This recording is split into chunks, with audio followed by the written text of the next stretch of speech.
She walked until she reached a quiet, isolated public park. The glow of the city lights was far away, and the darkness felt safer than Adaora's house. She sank onto a cold park bench and laid her Bible on her lap. Her hands were no longer shaking. She didn't weep or curse her situation. Instead, she closed her eyes and began to pray for courage and clarity. She realized that the American dream she chased had been built on external factors: a husband, a green card, a house. But the true foundation, the one that Okon couldn't steal and Adaora couldn't poison, was within her. "The Lord is my shepherd," she whispered into the night. "I will not be afraid. My future is not with a man's visa, but in your promise." This was the test of fire, the moment where her faith became unshakable. Mark was the first to realize Ekaette was gone. He stopped by Adaora's townhome later that afternoon, bringing the new legal aid referral papers and a container of jollof rice from a local church member for Ekaette. He found Adaora sitting calmly in the living room, listening to worship music, the picture of spiritual peace. "Where is Ekaette? Is she still resting?" Mark asked, holding the food container. Adaora gave a practiced sigh, switching off her music. "Ekaette? She left this morning, Mark. She decided she was done here. She said she felt judged and needed space to grow on her own." She spoke with a deceptive sweetness. Mark set the jollof rice down. His gentle nature vanished, replaced by a quiet, frightening steel. "Left? Did you tell her to leave, Adaora? Did you use that spiritual authority of yours to push her out?" Adaora bristled, rising from the sofa. "How dare you challenge my discernment, Mark? I am trying to maintain the sanctity of my home." She was a distraction, and frankly, she was ungrateful for the roof over her head. "I told her she was a burden and that burdens must prove their worth." Mark stared at her, his voice low and firm. "You saw a vulnerable sister, and you saw a rival. You used the word of God as a weapon of jealousy. I brought her to you because I trusted your compassion, not your ambition. The compassion I trust is absent here." He looked around the pristine, empty room. "I cannot support a ministry that lacks basic human mercy. You have failed a fundamental test, Adaora." Mark didn't wait for her angry defense. He immediately walked out, knowing exactly where Ekaette would go when stripped of every physical comfort. He found her exactly where she needed to be, praying quietly on a lonely public park bench, her face peaceful despite her circumstances. Mark didn't rush. He simply sat down on the bench beside her, giving her time to finish her conversation with God. When Ekaette finally looked up, she saw his eyes, not pitying, but filled with deep understanding and affirmation. "I am so sorry, Ekaette," Mark said softly, his voice heavy with regret. "I am sorry for the way my own people treated you. I am sorry for my lack of discernment. You were betrayed by your countrymen and then abandoned by your countrywoman, right here in the Christian community." Ekaette nodded, her eyes glistening. "I am tired, Mark. I am tired of fighting, but I will not lose my faith. I realized that my pursuit of the American dream was built on external people, first Okon's lie, then Adaora's condition. I have nothing left but my faith." Mark looked deep into her eyes, his conviction absolute. "And that is everything, Ekaette. You have been walking through fire, and you came out refined, not consumed. You have a heart of pure sacrifice and a spirit of true courage. I need you to know this: I am a child of God first, and an American second. The God we serve never betrays, and he never abandons. My home is not a sanctuary of rules, it is a place of refuge. You are coming home with me. Ekaette was speechless. Mark, I can't. You are a single man. My reputation. Mark smiled gently. Your reputation is safe with me, Ekaette. You will have the guest room with a locking door, and the rest of the fellowship will be involved. We will build a support system around you, not a cage.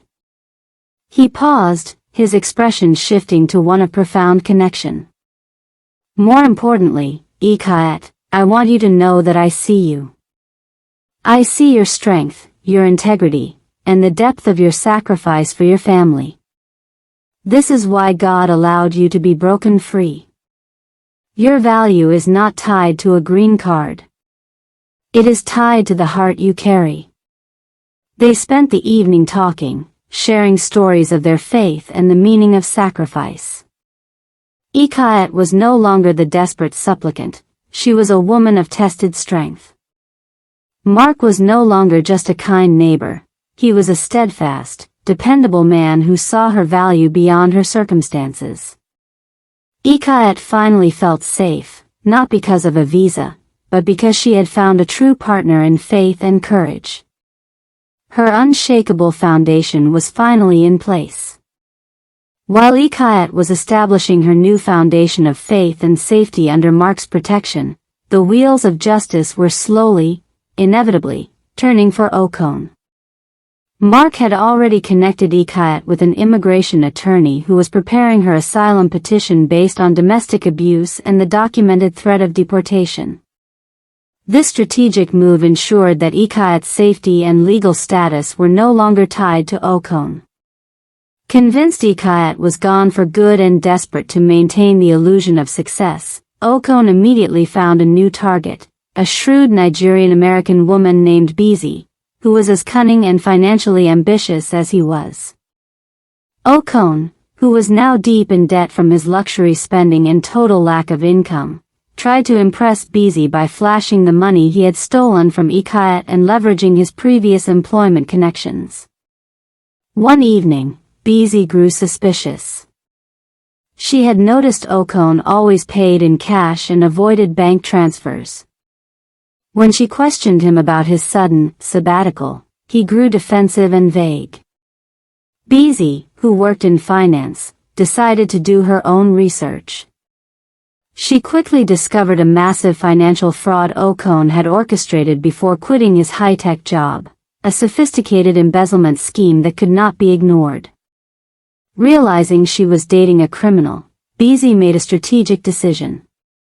She saw a chance to protect her own reputation and possibly gain some financial compensation. She secretly tipped off the local authorities. The moment of reckoning was humiliatingly swift. Okon was arrested at a public, upscale Nigerian restaurant in Houston, right in the middle of trying to finalize a deal with a new, unsuspecting associate. Detectives walked in, identified him, and placed him in handcuffs. Okon, you are under arrest for multiple counts of wire fraud and grand theft, the lead detective announced clearly, ignoring Okon's protests that this was a mistake.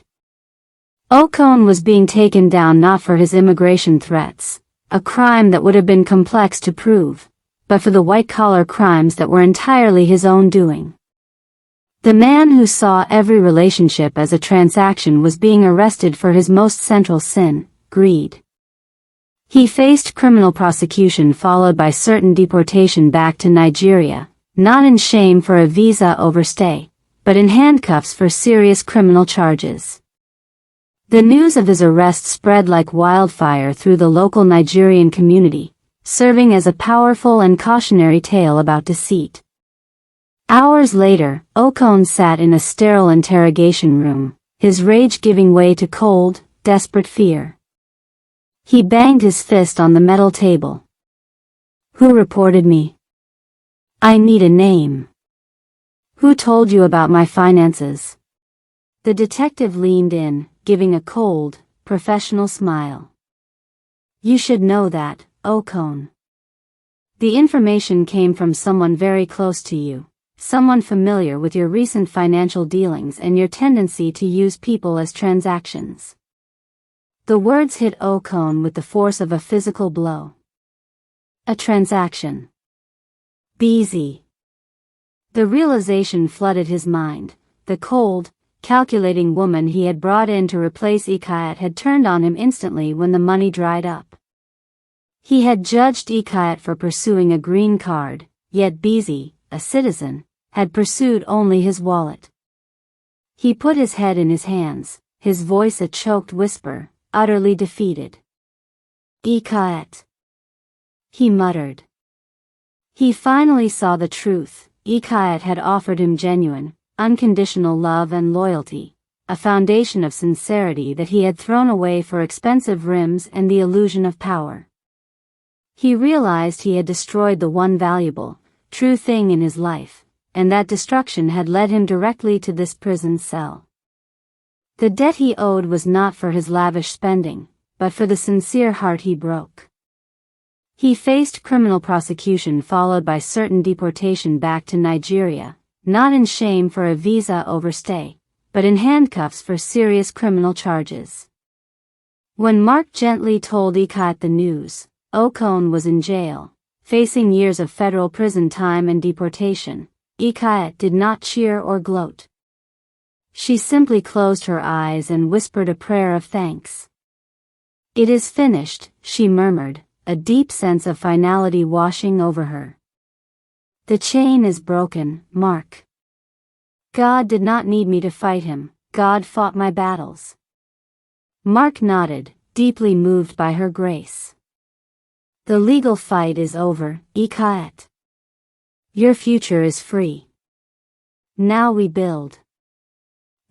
The prison visiting hall hummed with murmurs and clinking keys. Ekaette sat across from Okon, the thick glass dividing two worlds, freedom and captivity. His once polished shoes were now dull, his pride wilted. When he saw her, a sneer flickered, but it was weak. So you came to enjoy the show, he said, voice low, bitter. Ekaette clasped her hands calmly. No, I came to end it. He laughed, a hollow sound. And what? You think you're free? You think the system loves you? You'll always be that poor village girl begging for papers. Her eyes softened. Maybe. But now I'm begging only one person, God. And he answers. Okon's knuckles tightened around the phone. You think you're better than me? No, she whispered. I just think you stopped being better than the man I first met. You promised marriage, Okon. You promised me love. Instead, you made me your maid, your punching bag, your insurance policy. He looked away. I did what I had to do. She leaned forward, eyes steady. No, you did what your fear made you do. You were so scared of being less that you tried to make me small. For the first time, his voice cracked. You think I sleep easy here? I hear your cry in my head every night. Ekaette swallowed hard, tears trembling at the edge. Then maybe that's God giving you another chance to repent. Silence fell, heavy, electric. Finally, she stood. Okon, I forgive you. But I can't carry your sin with me anymore. I'm walking out of this room lighter. As she turned, Okon pressed his palm against the glass. Ekaette. She stopped. I really did love you once, he said hoarsely. She smiled sadly. Then you should have shown it when love could still save you. She walked away. The guard opened the metal door. The sound of it closing behind her was the sound of a chapter ending. Weeks passed. Ekaette took a small apartment near the church. She found a part-time job at a daycare, surrounded by the laughter of children that healed her wounds. At night, she prayed, journaled, and attended Bible study. She spoke softly now, but her words carried weight. One evening, Mark visited after choir practice. "You're shining again," he said, grinning. She laughed lightly. "Maybe it's just the oil on my forehead from too much prayer." He smiled, but his tone turned serious. "Ekaette, God didn't just rescue you, He's preparing you for something." She looked down, shy. "And you?" He chuckled. "He's preparing me to not mess it up."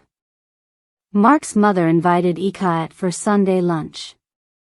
The table was full of laughter, steaming jollof, and controlled chaos. "Mama," Mark groaned, "please don't interrogate her like you did the last one." His mother swatted his shoulder playfully.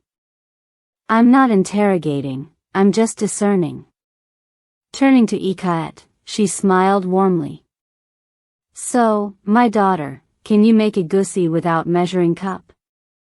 Ekaette laughed nervously. "Without cup?"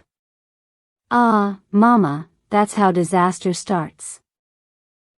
The whole room burst into laughter.